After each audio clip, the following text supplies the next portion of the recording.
নির্বাচন নিয়ে যে অধৈর্য হয়ে যাওয়া সেটা অবশ্যই সংস্কার কার্যক্রম যেটা চলছে সরকারের সেটাকে কিছুটা ব্যাহত করছে। আন্দোলনের যেই আমাদের এক দফা ছিল ফ্যাসিবাদী সরকারের পতন এবং ফ্যাসিবাদী ব্যবস্থার বিলোপ, সেই এক দফা বাস্তবায়নের জন্য সরকার কাজ করে যাচ্ছে। ফ্যাসিবাদী ব্যবস্থার বিলোপের জন্য সরকারি প্রতিষ্ঠান এবং সকল প্রতিষ্ঠানের যে ধরনের সংস্কার প্রয়োজন সেই সংস্কারের এজেন্ডা নিয়ে সরকার কাজ করে যাচ্ছে। সংস্কার কমিশনগুলো রিপোর্ট দিলে আমরা সেই রিপোর্ট অনুযায়ী তা বাস্তবায়নের চেষ্টা করব।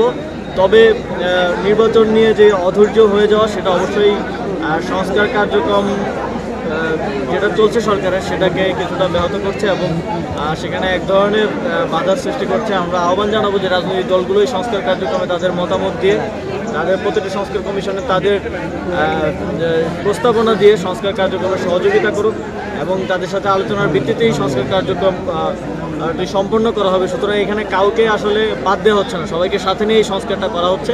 আমরা মনে করি যে পলিটিক্যাল গভর্নমেন্টের অনেক কাজ করার ক্ষেত্রে অনেক বাধা অনেক সংকট আছে, সেই জায়গা থেকে এই সরকারের একটা সুযোগ আছে সংস্কার করার, আর সেটা এই সরকার করতে চায় এবং গণঅভ্যুত্থানের জনগণের যে আকাঙ্ক্ষা সেটার বাস্তবায়ন করতে চায়।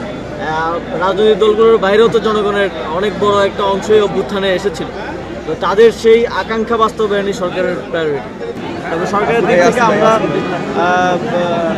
একটা টাইমলাইন দেওয়া হয়েছে যে 2025 সালের শেষ থেকে 2026 সালের মাঝামাঝি সময়ের মধ্যে নির্বাচন অনুষ্ঠান করা হবে। তবে এটার সময়টা নির্ভর করছে পুরোপুরি আমাদের যে সংস্কার কার্যক্রম তার উপর।